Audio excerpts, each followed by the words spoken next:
We are already up to NFL Week 6. And as we sit here with Erik on October the 10th, Thursday morning, the entire league, Erik, is really closely separated in records. We only have two teams that are 5-0, Kansas City and Minnesota.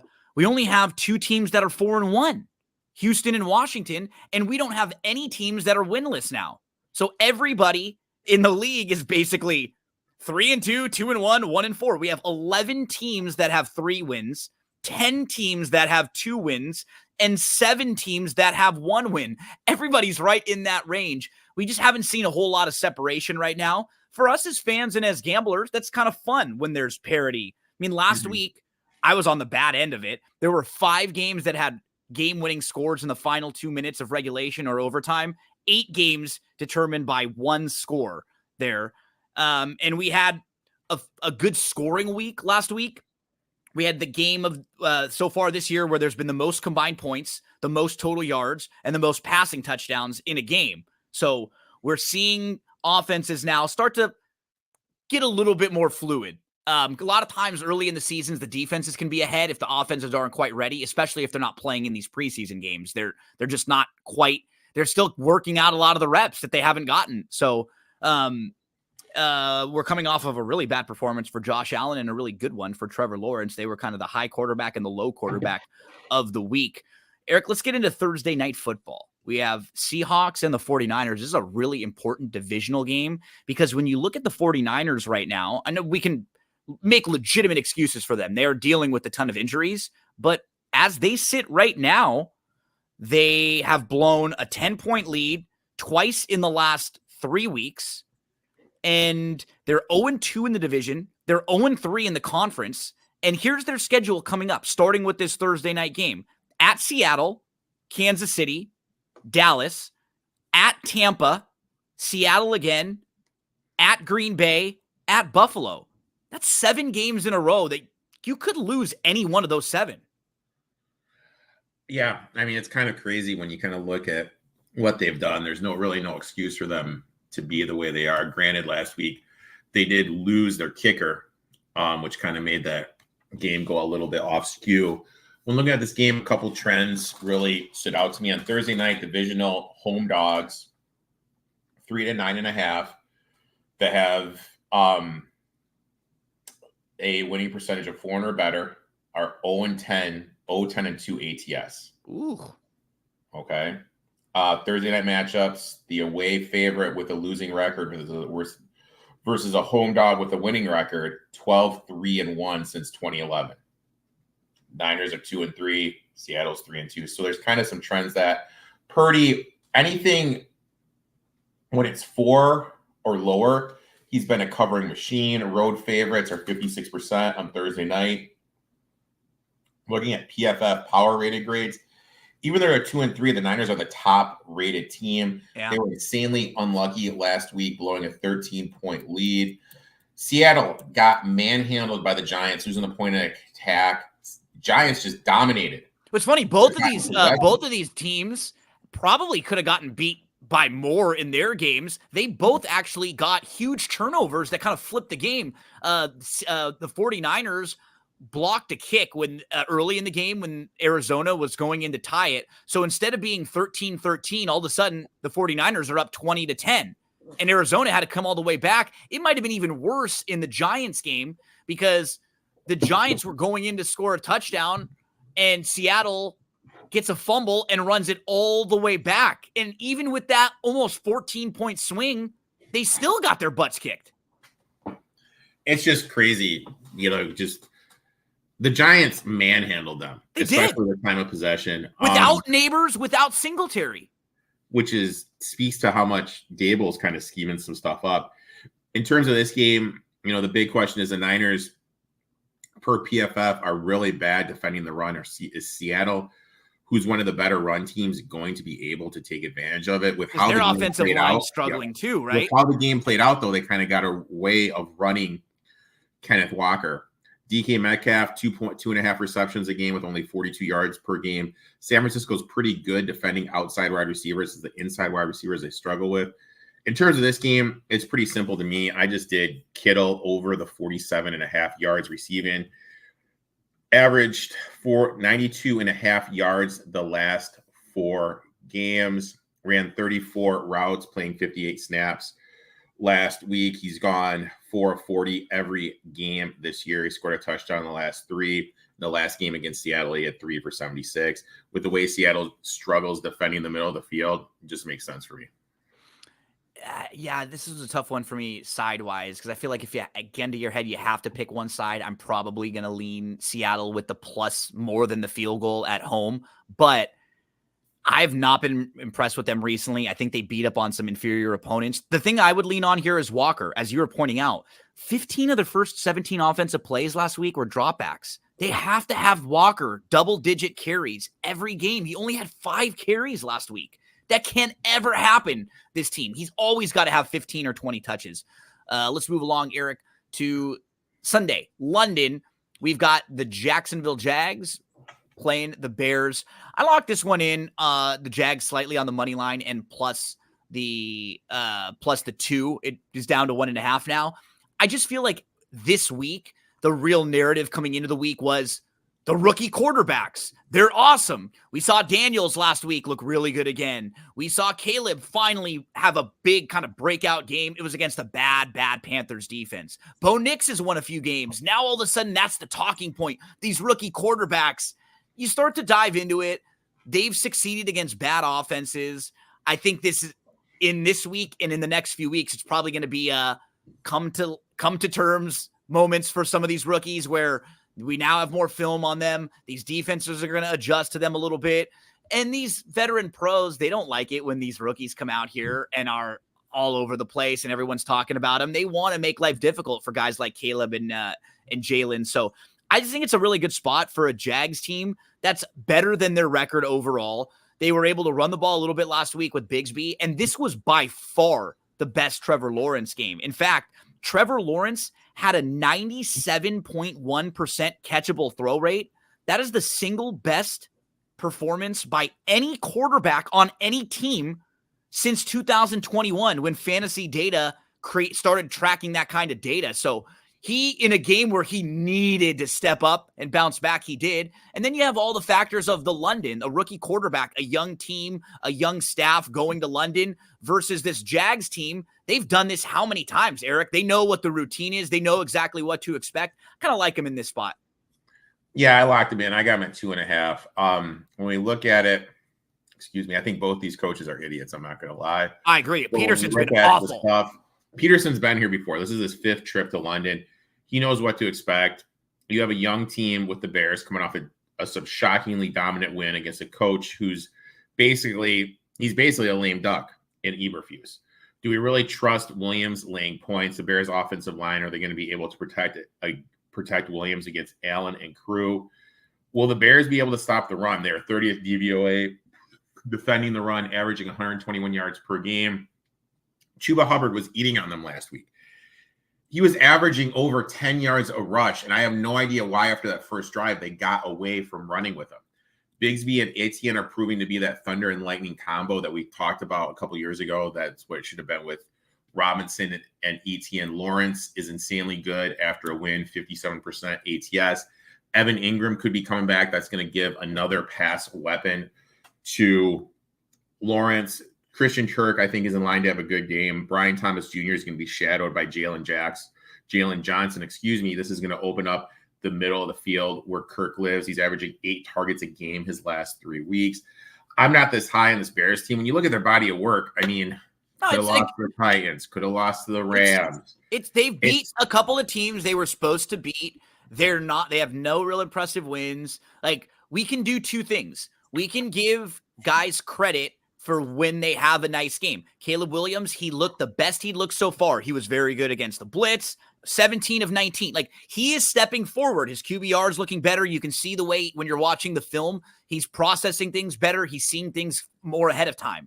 But he was able to do that against a really bad defense. And you're pointing out they're bad stopping the run. If Jacksonville can establish the run a little bit here, the way Lawrence was just looking better last week. And even though the Jacksonville D wasn't impressive overall, the defensive line was very good. And the Bears' offensive line is not very good. So that could be a real matchup. Like I predict at least a few sacks in here. Could you get a sack, a strip sack, a fumble, some turnovers for Caleb? I just think it's going to be a little bit difficult. It's not easy for a rookie to go over there to London either with the way it just upsets the routine. I want to give Caleb a lot of credit. He's improving. Last week was a good week. I saw a lot of positive stuff from him. They're just they're overvalued right now. Like two things can be like true. He did play well. I still don't think this is enough. As you pointed out, he shouldn't be a 2.5 point favorite right now against this team. Erik and I both on the against the Bears here. We're on the Jags side. Commanders, Ravens. Ravens are a 6-point favorite. This should be a really fun game to watch with these two quarterbacks. And another situation where I don't want to take anything away from what Jaden Daniels has done, but man, you watched that game last week, and if you just looked at the box score and you didn't watch every play of the game like I did, because I bet the Browns, so I'm watching that game, I'm watching every single play of it. The first 3 or 4 possessions, the Browns did exactly what you and I and anyone who backed them were hoping on defense. They slowed him down. He had a turnover. He was not smooth and fluid right off the bat.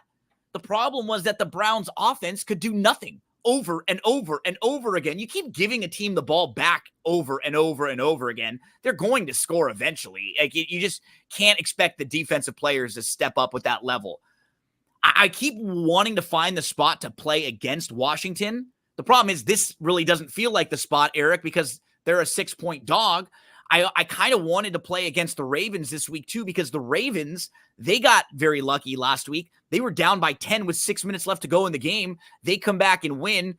Even in overtime, they turn the ball over. The Bengals get the ball. And then Zach Taylor, handoff.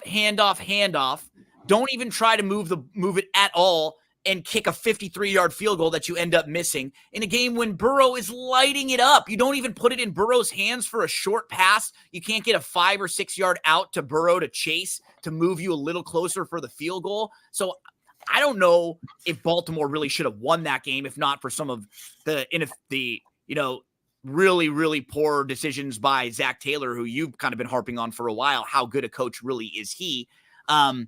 I kind of hem and haw with this one, and I end up staying away because I kind of wanted to fade both of these teams here. Do you have a play? Yeah, and I hate it. I absolutely hate it, but we need to remember the sports books are not our friends.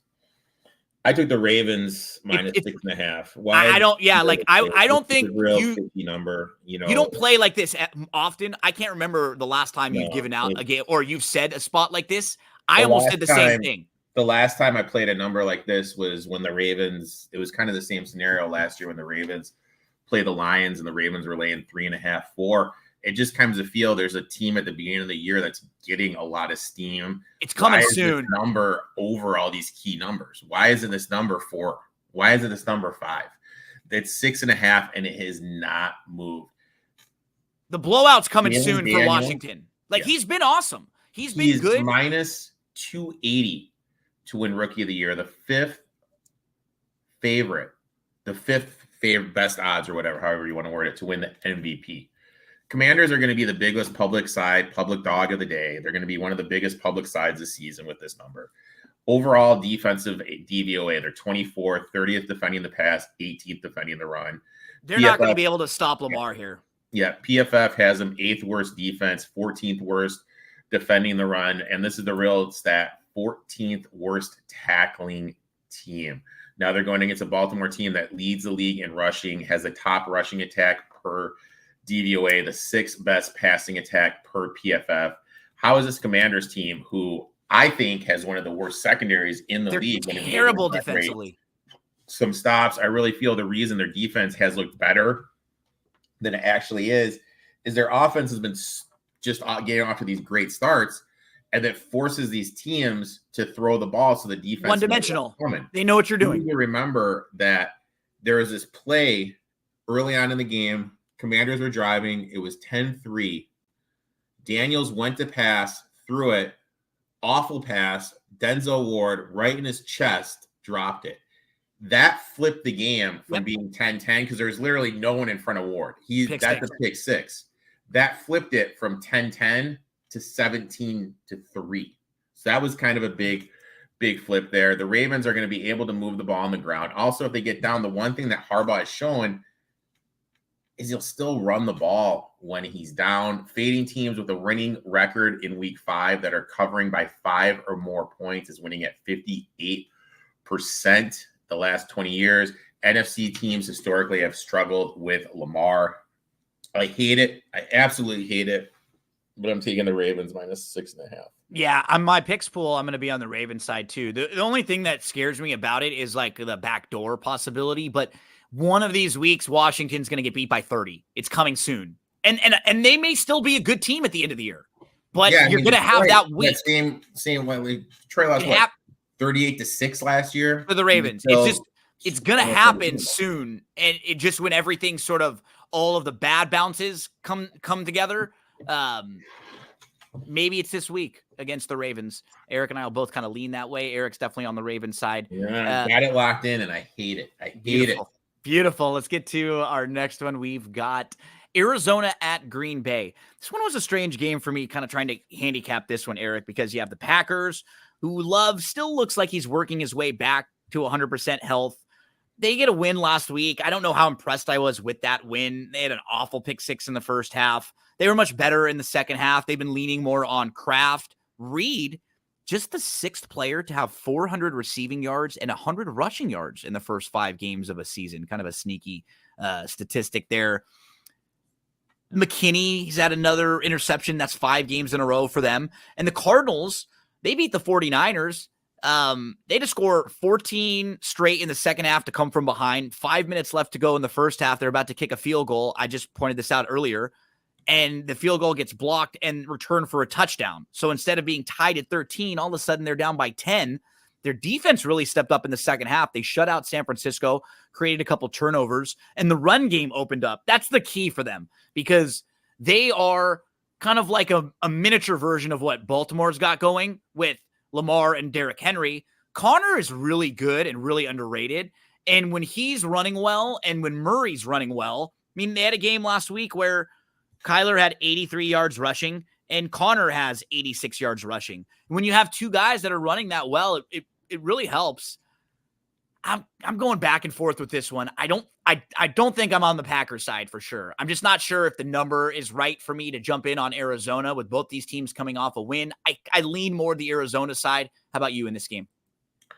I have no idea what to do. Murray as a dog, 64% ATS, road dog, 78% ATS. Trivia question for you. Who has the lowest completion percentage with a minimum of 100 passes in the NFL this year? Jordan Love. Jordan Love, you are correct. Second game back.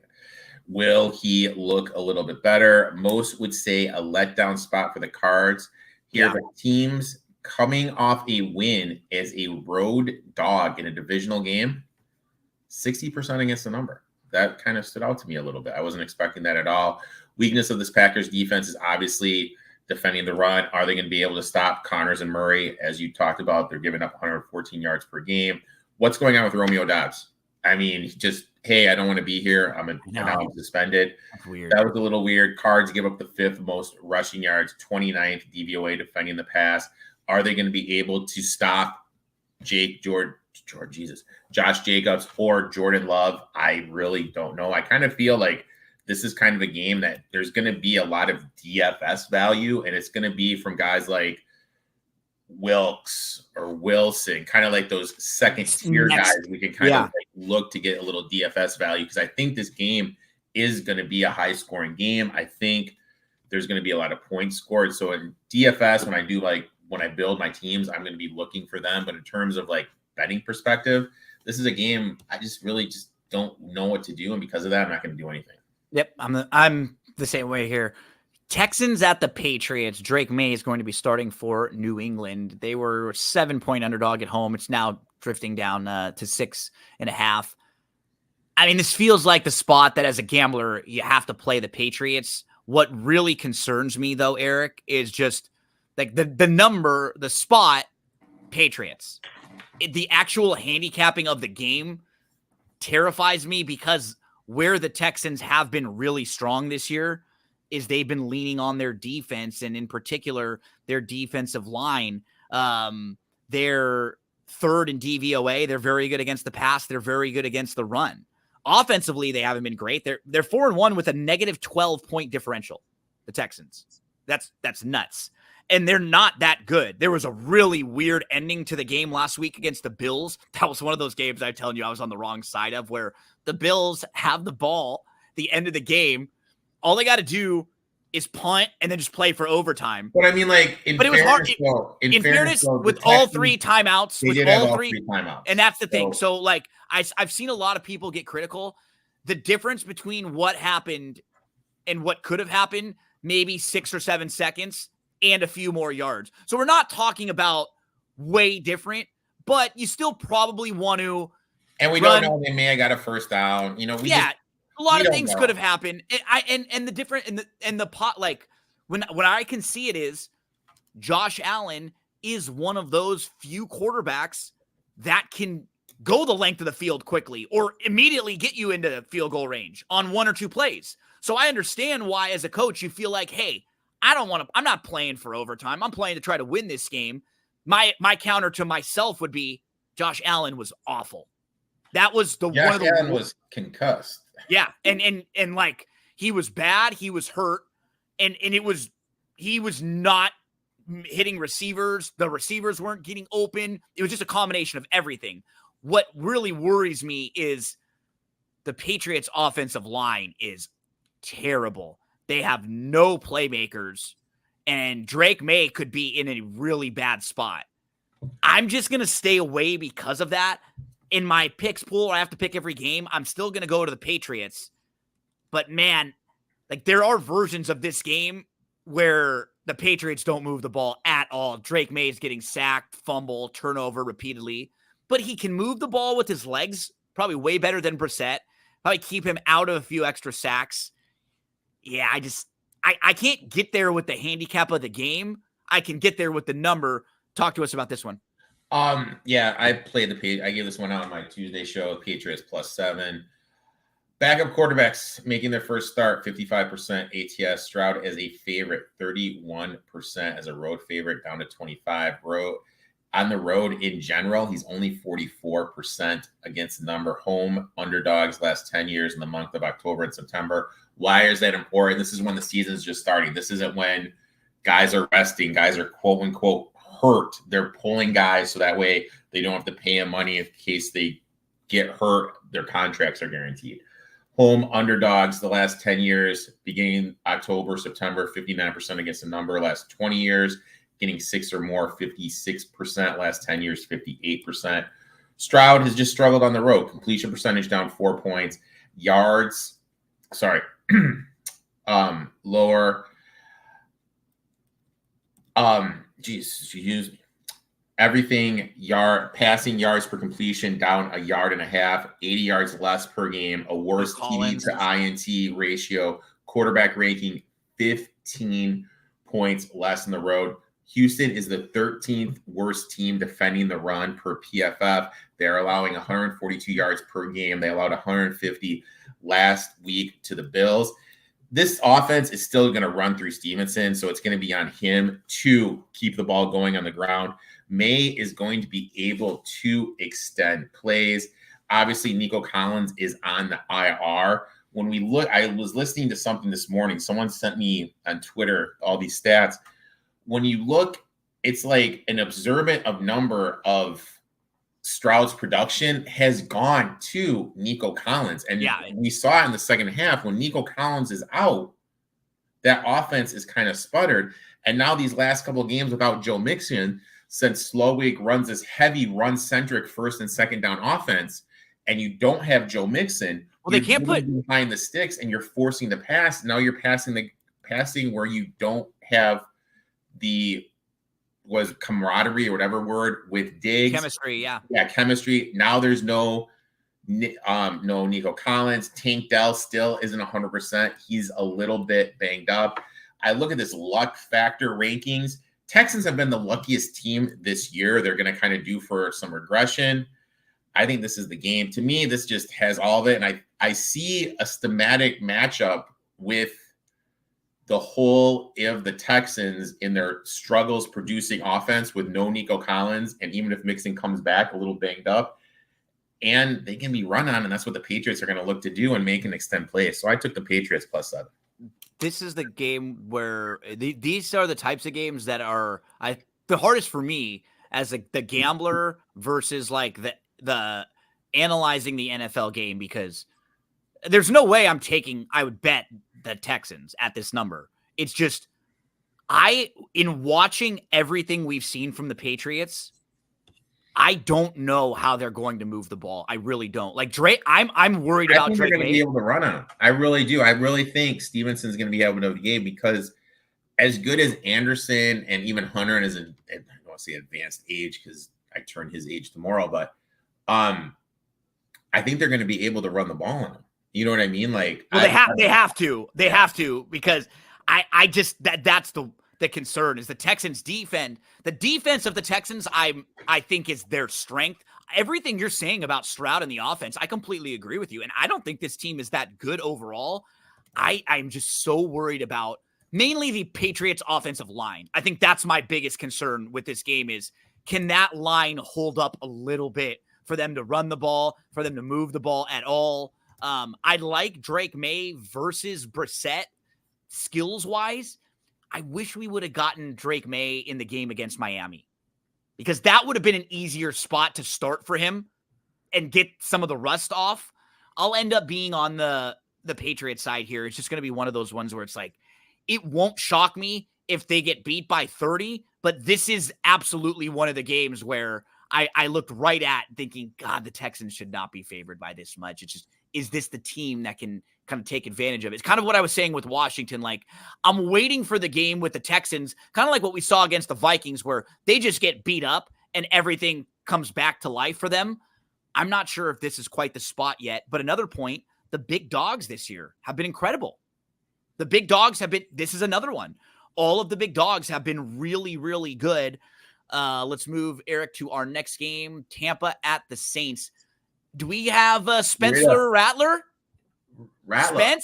Spence starting here for the Saints. It's crazy how quick things flip for the Saints team. Talk about another team that's been a little bit unlucky. 2 weeks ago, they have the game against the Falcons that they should have won late. And then last week, another situation against against the Falcons, and in the situation against the Eagles. Those are two where they both could have easily won. The game could have flipped. Then last week, they just get their butts kicked. Honestly, and even in that game, they still had a chance to stay closer than if you're watching the game, what we would have felt, because the Chiefs could not score in the red zone. That's what the Saints have been, kind of a bend but don't break defense. They're just so banged up right now. They're missing multiple pieces on the offensive line. They're missing Carr. On the defensive side, they don't look the same. One guy that I think Spencer Rattler is going to try to target, and the one guy I might look to a little bit in this game, is Olave, because Olave they did not get him the ball at all last week, and I feel like we might get kind of a squeaky wheel game from him.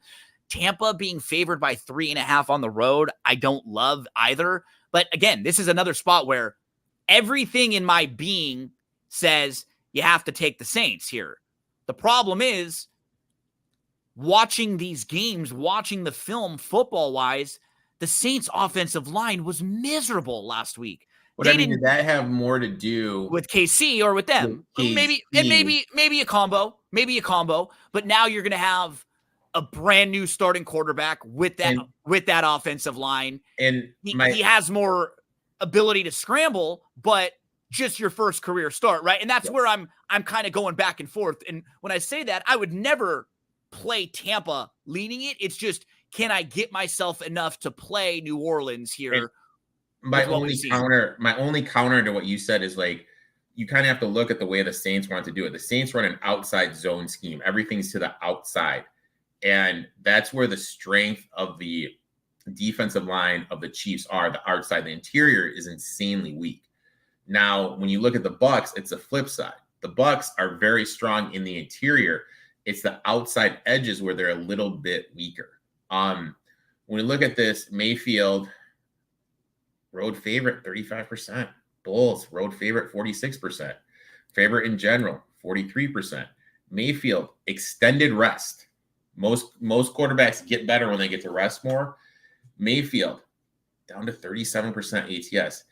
On Twitter, and like all of the and so I guess my only thing would be, is this one of the 37 that's actually like better suited for them, right? Like again, I'm not going to bet them, but I think I need to see a little bit more from Rattler. But then again, if he's good, you're not going to get a line like this, right? Like if he plays well, and so a little bit of as gambler built in is the uncertainty. Like this guy might have a ceiling. There could be a floor. I keep talking about the negative, right? I keep talking about the worst case scenario, but there is very much a best case scenario where he just can be a lot more mobile than Carr. Yeah, he's going to be able to move a little bit. I think it's going to be a little bit more, hey, you get the ball to Kamara, you get the ball to Olave, and you take your shots to Shaneed. I think it's going to be a very basic plan for him. When you shrink the sample size I was talking about earlier down to the last 11 years, backup quarterbacks are 64% ATS in the first start.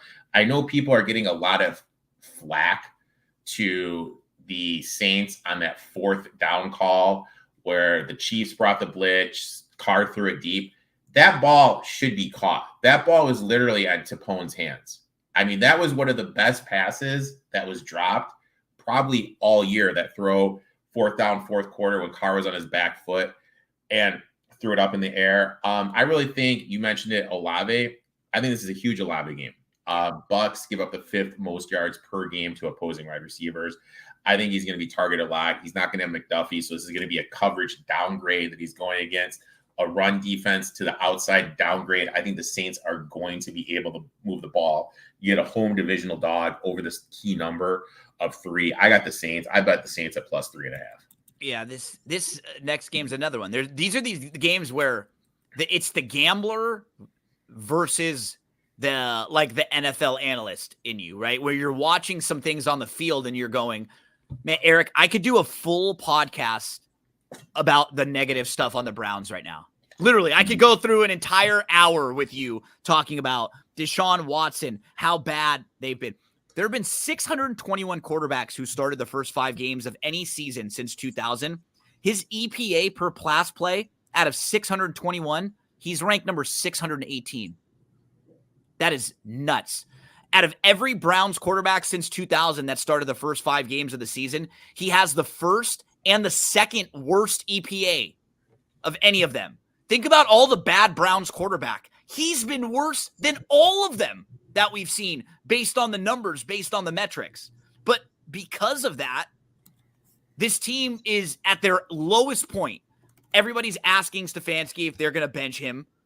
I don't think Watson's good. No, you can't, because the owner can't. And I saw this thing online, and I forget what talking head it was, and it actually kind of made sense for them to get out of the Watson's contract. It's going to have to be, they're going to have to literally trade Watson and their first round pick to the Panthers. Yeah. I mean, it's going to be something like that. Yeah. That's just to get out of this thing, which is absolutely insane. And this is blown up, but it's one of those things you can't really look back. And I mean, I would have done the trade too with how Mayfield was playing. Mayfield's matured a lot. You know, he definitely needed a little McVay in his life. And that's the thing. It's hard. And when you were Cleveland in that situation, there were other teams that were trying to make moves to get him. So they offered the guaranteed money. And that's where it just is so hard. Yeah. And I mean, I wouldn't have, but I don't blame them going after him. It's just the guaranteed and how the holes now this guy's going to have in your cap if you can't do anything. And it's a bummer because you're watching these games like last week. If they had Jameis playing, they would have been in that game. I mean, maybe. I mean, like the whole thing, there's stuff going on. Like, I don't understand. Why did going into the fourth quarter, Jerome Ford have 2 carries? What is this obsession? Well, no, they're pat, and that's got to be a Watson thing, right? Like I read about that. Like that has to be throwing the ball because of him. he wants to play that way, I think, like open it up a little bit, but they don't have a team to do that. They were 0 of 12 to start on third down. They were 1 of 13. Like, I don't have positive Browns stuff. The issue is, again, it comes to at what point do you feel like there's value because the Eagles shouldn't be this big of a favorite? Are they going to get their playmakers back this week? Do we get Brown? Do we get Smith back? I mean, Brown and Smith should be coming back. I mean, I think the big thing with the Browns is they lost Callahan, who's one of the better offensive line coach. Even when they had injuries in years past, they were able to band-aid it. Now, Wirfs came back last week, really didn't look that good. Conklin, you're still missing Conklin. There's this weird trend where teams that have allowed 7 sacks or more the previous game, which the Browns did, only 44% against the number. This is the Browns' 3rd road game. You know, that's kind of a tough situational spot. Where's this Fangio's defense? I'm really high on Fangio, but it's only 27th DVOA. Defense has really been off. They had the one good game against the Saints, right? Yeah. And that's it. Like, they got their butts kicked last time we saw the Eagles, who are coming off a bye now, by Tampa. Tampa destroyed them. And then, you know, when we look at this offense, Hurts, where's all this down the field stuff? They have not been going down the field. I guess I'll give them a little bit of a pass, maybe, because maybe without Brown and Smith banged up, they didn't have some of the weapons to go down the field. Even with Brown in the first game, they really weren't going down. Well, Hurts hasn't looked good. Yeah, I mean, this whole year, I agree with you on that. They 100%. Just haven't. They don't look good. And how can you trust a team? Now, granted, there's that trend where teams coming off a bye versus a team that didn't come off the bye. I get that trend, but this is just one of those games. Like, I'm not rushing to the window to lay this big number with the Eagles. No way. No way. I'm still in, actually, I still am in some Survivor contest. I'll probably play the Eagles this week, just with how big of a train wreck the Browns have been. Will the Browns fight for the back door? Right. There was that play where Stefanski wanted him to go and Watson was walking. But you know what? I'll give them credit. I think a lot of people were acting like Watson gave up. There were 12 men in the huddle. I don't know if you saw that.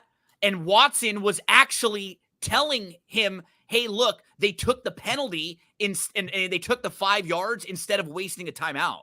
He was actually doing the smart thing. He was telling them, hey, look, there's 12 men in the huddle. We can't call a timeout. We're going to waste a timeout.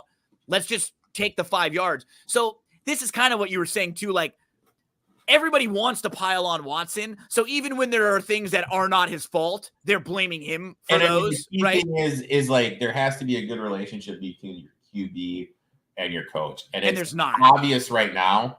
It's not. And maybe this is a Stefanski thing because Mayfield didn't have good you're right. things to say about him. Maybe he's a little bit of a guy that. But Joe Flacco thinks he walks on water. So I know. Last year, he got 4 different quarterbacks to win games for them. He even got Dorian Thompson, DTR, to look competent in a couple games. I know what you mean. It's like, I want to be in on the Browns, and I probably will, especially if this ballooned up to 10. I'm not laying it with the Eagles, but it's like we got Sirianni on the hot seat as a 9.5-point favorite. That's just bizarre, you know? It's kind of funny how the game we have no feel on, we're talking about the most. I know. You're right. You're right. Seriously. That's what happens a lot of the times when it's like the teams that are kind of coming in ugly. Let's go Colts, Titans. Titans are a 2.5-point favorite. How do you feel if you're a Colts fan, seeing that you are laying 1, and then word starts coming out that it's going to be Richardson. Flacco, it's going to be Richardson. And now you move to a 2.5-point dog. Joe Flacco is like 3.5 points better than Richardson. Better than Anthony Richardson. But honestly, for you and what we've seen, it doesn't surprise me to talk about it out loud. It's like, wow, in watching the games, Flacco's just been really solid for what they need. Just the old man back there. He'll make a few big throws a game, not doing too many stupid things, not turning the ball over. Like with Richardson, you don't really know what you're going to get from him all the time. This one is a little strange, though, because I don't really know what to do. I feel like coming off the bye, Callahan will probably have figured a few things out for Levis, And I think the bye will have really helped Levis here after just getting a few games, some reps, some mistakes. So I do like what Tennessee was able to do running the ball last time we saw them as well. And they're a team whose defense is pretty good. And they're a little bit underrated this year, Eric. But from a numbers standpoint, I would have wanted to back Tennessee the other day. And now I kind of didn't get the value on there of 3 points.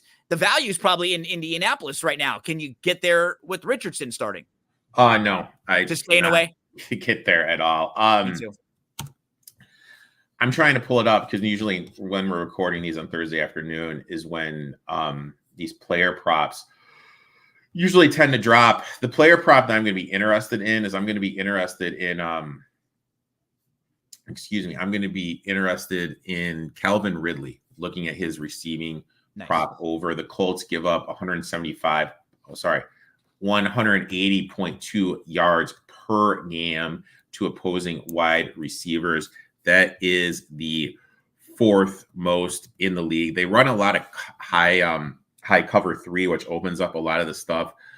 And that for Ridley, that's kind of where Ridley is going to live. When we look at his for 50, 77, last 2 games, he's kind of been taken out. I expect, like you said, Callahan to kind of figure out, hey, you know what? This is a great matchup. We haven't been using this guy. We need to look to get him the ball. Also, Colts give up the 2nd most rushing yards per game. Pollard has terrible against the run. Yards rushing 3 of his 4 games this season, averaging 62 yards a game, 4 yards per carry. I think Pollard and Ridley definitely have some fantasy football value. But in terms of betting, these are 2 quarterbacks I don't trust at all. I trust my ex-girlfriend more than I trust these 2 quarterbacks. So I just we know for sure this is Levis because it was Rudolph. Levis got hurt last time, and it was Rudolph. From what I read while doing my notes, it's going to be Mr. Mayo drinking Levis. Okay, I thought so too. Pound in the mayo. Let's go to the Chargers and the Broncos. Chargers coming off their bye. I don't know who they are right now, Eric. I really don't, because defensively they've been solid against the run. Offensively, it's like they're a team that Harbaugh has, and he's putting his fingerprints on, but he doesn't have the personnel there yet. He's like, it's going to take him like a year. I'm going to say this. I know everyone has like all these little, let's go with this guy as a coach. Let's go with this guy as a coach. To me, one of the most impressive things, and a guy I would want, because it's kind of a young person league, I'd be looking at Minter. I mean, Minter, to do what he did at Michigan and then to come up to the NFL, they're so good against the. He's been one of. Go ahead. Sorry. And what has impressed me is they're doing the things well that they were awful at before. He's completely flipped them and made their weaknesses their strengths. This team is very good against the run. They used to be terrible against the run. Everybody could run against them. Now they run the ball better. They don't have playmakers, especially receivers. So it's not surprising that their offense isn't powerful. You're not going to try to be a spread it out offense when Quentin Johnson is probably your number 1 receiver. So I get who they are. I'm not sure. To piggyback what you said, I know a lot of people are saying Adams is going to be traded A, B, C, D. Amari Cooper will be traded A, B, C, D. To me, this is a team that if a team is going to make a move for one of those players, it would be this team, because when you kind of sit back and look at their big picture, this is what they're lacking. They're lacking that alpha wide receiver. Absolutely. Completely agree. And you know what? Denver's been pretty impressive the last few weeks. Just their defense has been so good. And it's just a weird situation too, right? You have Vance Joseph as their defensive coordinator, a former head coach who was fired by that team, comes back, and he's now the DC. Last year, he gives up 70 points in, I think, week 5. And since then, they've been really good. I think they're the 4th in defensive DVOA. They're top 5 in a bunch of metrics. Surtain looks like one of the best defensive players in football right now. They had a big flip play where the Raiders were about to go up, I think 17-3. And 17-3. And the pick 6 flipped the whole game. Just completely changed everything. Awful. And there was a stat that I read because I was on the Raiders. For the next 23 plays after that pick 6, the Raiders had 23 yards. That completely flipped it. Teams coming off a bye versus a team that Normal res 56%, Peyton 61%, ATS as a dog. My big question is, how is Knicks going to look against this Minter defense? Against the Jets, Steelers, and Seahawks, who all have pretty good defenses. Now, granted, I know they did beat the Jets. Knicks did not look that good. Oh, the Jets game, he was terrible. Last game, he was fine. They graded him quarterback 19. But they really didn't play a good defense. So this is going to be by far his toughest test. What's Herbert's health like? Banged up in that Chiefs game. I was even surprised he played that Chiefs game. Chargers top 10 rushing attack. Will the Broncos wide 9 system be able to do it? Stop it. Chargers passing game. Are they going to be able to move the chains when they need it? I really don't feel like you can trust on Led, McConkey, Josh Palmer, or Quentin Johnson to totally agree. Change. Small home dog. I would usually rock the Broncos here, but it's hard for me to trust Knicks in the spot against this defense. Flip side, the Chargers have numerous offensive line issues. Are they going to be able to win the point of attack against this Denver's defense, which you mentioned has been playing good, and now you have Herbert banged up? This is just another game. I'll probably take maybe in my $1 million maker or whatever it's called, maybe have Gus Edwards in there as a punt. You know what I mean? Just go against the grain. But in terms of trying to bet, this is a stay away from me. I agree. You feel like Denver kind of got some of their lucky bounces in a couple of their last games, and they're due for a little bit of regression, but I don't really like laying the 3 with the Chargers on the road. We're both staying away from this one. Wasn't exactly sure what to do with the Raiders Steelers either, because the Steelers are a 3-point favorite on the road in this game. And we've seen the Steelers come back to life a little bit the last few weeks because they weren't really quite as good as their 3-0 record would suggest. And where they've struggled is defensively the last 2 weeks. I mean, the Cowboys made some mistakes in that game, and there was one play. It was 4th and 1. If the Steelers get a stop, they win the game, right? That's what it came down to. But Dallas should have been up much more earlier in that game, if not for their own turnovers. There was weird stuff happening with Dak and with Lamb in the game there too. And the Steelers defensively, they're having some depth issues. Pickens, weird, like all their receivers that they get these receivers. Is the same thing with a few years ago. What was the guys that they traded to Chicago who was like wouldn't block and was terrible? Like, you know what I'm talking about. Yeah, yep, exactly. And it seems like they always will get some of these guys who have these really high ceilings. Even Johnson was another one who they didn't seem like they got the best out of him. Now it's happening with Pickens. He's having to play a lot less. I mean, they were lucky that they were only down 6-3. They had one drive that went over 21 yards in the first half, and they were only down by 3. And they allowed the Cowboys to run for over 100 yards and actually outgain Pittsburgh on the ground. They're not able to really run the ball all that much unless it's kind of field scrambles. So, yeah, this is a weird game. Like, we don't know. This is the first full week of Wilson's been practicing. Is Tomlin going to make a switch? And what about the quarterback for the Raiders too, right? They could go to O'Connell. O'Connell starting. Okay, for sure. So you have that backup quarterback trend. That's 64% I mentioned earlier in the show. Tomlin road favorite, 45%. Went 3 or higher down to 41. How is O'Connell going to look behind this offensive line against Watt and company? Raiders play a cover 3. Pickens is elite against a cover 3. Remember the game against the Colts when he went over 100 yards? I would be all over the Pickens props, but we don't know. I mean, there's that incident at the end of the game where he threw the guy with the face mask. Is he even going to start? Is his reps going to be cut down because of that? Yeah, last week his reps were cut down. He was down to 34 of 57 offensive snaps. Said we wanted to minimize his reps in an effort to get more productivity. We wanted to cut. What I'm saying is now, are they going to sit him out for a half? Well, and I think that's a Tomlin way of saying it, right? Tomlin doesn't come out and throw his guys under the bus. He says, "No, we're doing it so we can get more efficiency from him." They're upset with him. Yeah, too. So I don't. It's just Raiders offensive line. Look, they switch blocking schemes, and it's been brutal. Now you're going against the Steelers defense, one of the better run stoppers in the league. What's going on with Zamir White? Is he going to be back or not from his ankle injury? Will Cosby be able to get home against Wilson or Fields, whoever is playing against the Steelers offensive line, which is a bottom tier one in the league per PFF? Do the Raiders have any playmakers to go against the Steelers defense? their best playmaker right now is Trey Tucker. And I really feel that's hard to talk on. Wilkins has just got put on IR, right? I mean, Crosby's banged up. They already lost. They had 3 really good defensive front. their defensive line was supposed to be good, but And now everyone 2 are out, and Crosby is banged up. I would, historically speaking, this is when I fade Tomlin, but with I'm just staying away. Being a lame duck, it's really hard for me to do anything and get there. So I'm just going to kind of sit back. Yeah, I'm not laying it with Pittsburgh. This would be the time to play against Pittsburgh, but not in the situation with what the Raiders have.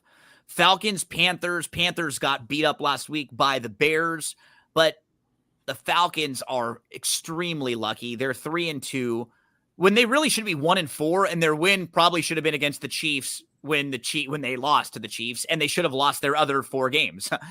Last week they missed a face mask that would have given Tampa at least another play, but really would have kept Tampa in field goal range. So they would have at least been able to kick a field goal, kind of change the complexion of that game late. Remember the game against the Eagles where they only got the ball late because Barkley dropped the pass that would have completed it and got them the first down. So I'm trying to find the spot to play against the Falcons. Is this the right spot? Oh, I did it, my man. I thought you would. I gave this one out, on my show. I got this at 6.5. Teams that lose by 24 points or more that are home dogs are 56% against the number last 20 years with an 8% ROI, 6 or higher, 59% with a 15% ROI, Dalton 55% ATS. Cousins laying 6 or more points as a favorite is 39%. And this one was weird. Cousins, when he starts in games that aren't at 1, 42%. That home dog thing I mentioned about September and October factors in here. Ever since the Panthers made the switch to Dalton, the person that has benefited the most has been Chuba Hubbard. Since switching, he's averaging 17 attempts, 105 yards a game, 6.1 yards per attempt. One of the best things the Panthers did this offseason was improve their offensive line. PFF has this offensive line graded in top 10. Falcons are the 20th DVOA defending the run, allowing 148 yards per game. I think Chuba Hubbard is going to get it going, especially when we look at last week. Last week, they marched down the field that first drive against the Bears, leaning on Chuba. Then they just kind of got away with them. That didn't make sense to me at all. I think this is going to be a huge Chuba Hubbard game. I think you're going to look at him to establish the run. As much as everyone wants to say this Falcons defense is something, it's been bad this year. They are the 3rd worst pass rush per PFF, 8th worst tackling team per PFF. Panthers are going to be able to move the ball. I don't like the Falcons offense at all. They're the 8th worst blocking team per PFF, and they have a quarterback that can't move that's coming off a severe injury. Panthers, for how bad their defensive line is, they should be able to make them uncomfortable. What is going to be the usage of Bijan Robinson? 18 carries the first game, but after that, he has seen his carries decrease each game. Currently dealing with an injury, has only had 19 rushing attempts the last 2 games. That's weird. Also, there's a site I mentioned about luck rankings. They have the Falcons as a top 3 luck team. Look, they beat the Saints 14 non-offensive points, hit a 58-yarder to win it. Against the Bucs, the Bucs had more yards per game, more explosive plays. They're due for some regression. Last 4 years, home teams getting 6 or more, 55% against the number.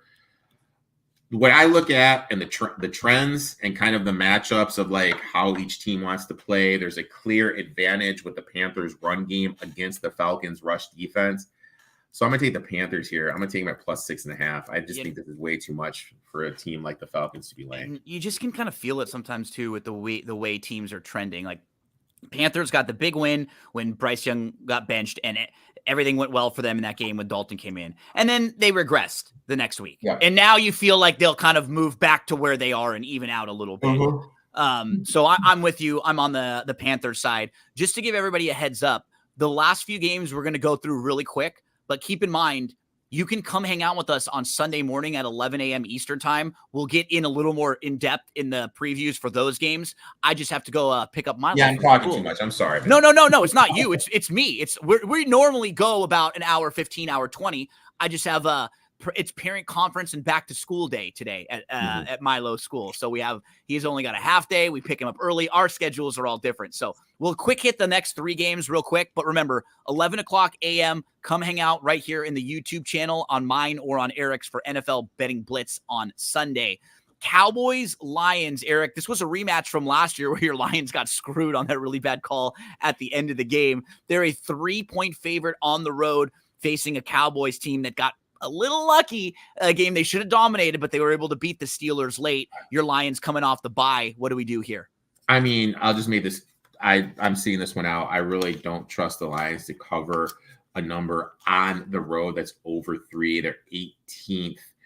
DVOA defending the pass. PFF has them the 11th graded coverage, and they give up the 6th most yards per game. And you're playing a team that's going to like to throw the ball. I don't think they have anyone that can cover Lamb. Flip side, Parsons could be out for the Cowboys. Lawrence out. So I think the Lions are going to be able to run the balls. I'd look to Montgomery in DFS, I like that one too. Lamb in DFS. But in terms of side, it's really hard for me with the Lions pass coverage to lay this big of a number. So I wouldn't do anything here. Yeah, I was Lamb and I was Montgomery too, as the two that you were pointing out. Lamb coming off that kind of confusing game a few days ago. Last 2. Sunday night and Monday night. Bengals, Giants. The Giants at 3.5-point home dog. I was so impressed with Dable and what they did. Giants really dominated that entire game. Daniel Jones was throwing down the field a lot more often. We saw a rookie running back really look good for the Giants and maybe a guy to keep an eye on moving forward. And the Bengals, their offense has been incredible. They blew that game late. They were up 10 points twice in the fourth quarter and still couldn't seal the deal. I've not been impressed with Taylor. I feel like he's got to be one of these guys that's on the hot seat pretty soon, right? Yeah, and I mean, just that play calling was just awful. Burrow's lighting him up through the air. It doesn't make handoff, 53-yard kick. Yeah. Come on. It's hard to trust the Bengals to get stops. They're allowing 29 points per game. DVOA 20th ranked defense, 22nd against the pass, 25th against the rush. Our PFF graded the 5th worst defense. How are they going to stop this Giants defense, which is really impressive, winning the point of attack, having over 37 minutes of time of possession against the Seahawks? Ford is starting a tackle for Mims, who had to get carted off. Bengals are the 24th graded offensive line per PFF.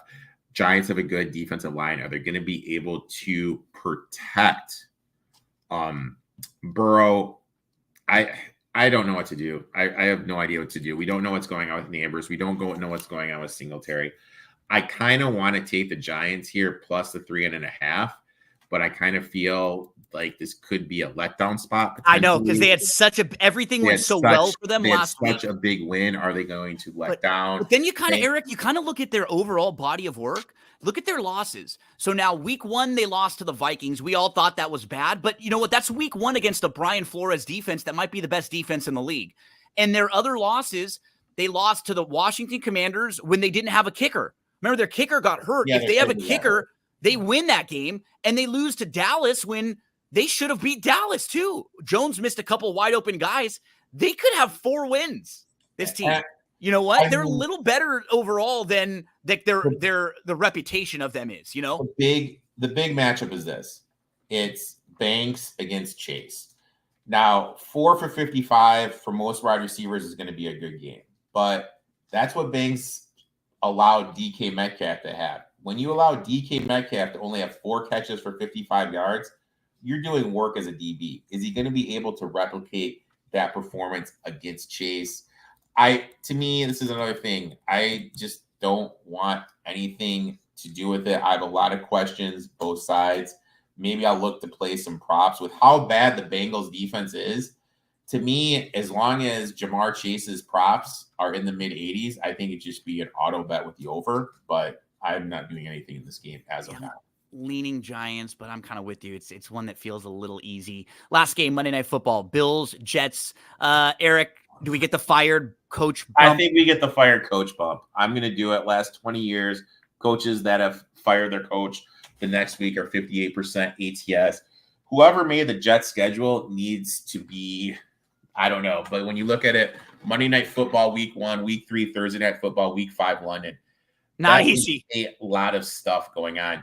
Is this going to be the game where we kind of see, since Downing is taking over, Rodgers actually at the offensive coordinator kind of call plays? Because everyone's giving Hackett flack, and I think Hackett sucks, but we all know what's going on. It's Rodgers calling the audibles, Rodgers is calling the audible. The big thing for this is you need to get Priest Hall going. He's with a more experienced quarterback, running behind a better offensive line. Through 5 games, 197 yards, 3 yards per carry. Last year at this time, 387 yards, 7 yards per carry. One would think with a better quarterback, it would lighten up the box. That's not the case. They can't get anything going with Priest Hall. They need to take a serious look in the mirror and say, look, we have Priest Hall, we have Garrett Wilson. We have 2 of the youngest, most explosive weapons in the league. Lean on them. We need to get him the goddamn ball. Small divisional dog at home. I'm taking the Jets here. Bills offense, it doesn't look right with no Shakir, and we don't know if he's going to be back. I'll do the coach's bump. I think this is their season. If they lose this game, their season's over. Backs against the wall. I'll take them here plus the 2.5. That's the side I'm on also. Come and hang out with us Sunday morning at 11 a.m. Eastern time for more in-depth analysis. Erik, buddy, thanks for calling the audible and for helping us out this week. We'll be following you at ETOF21 Sports all over the place. Sounds good, man. We'll talk soon.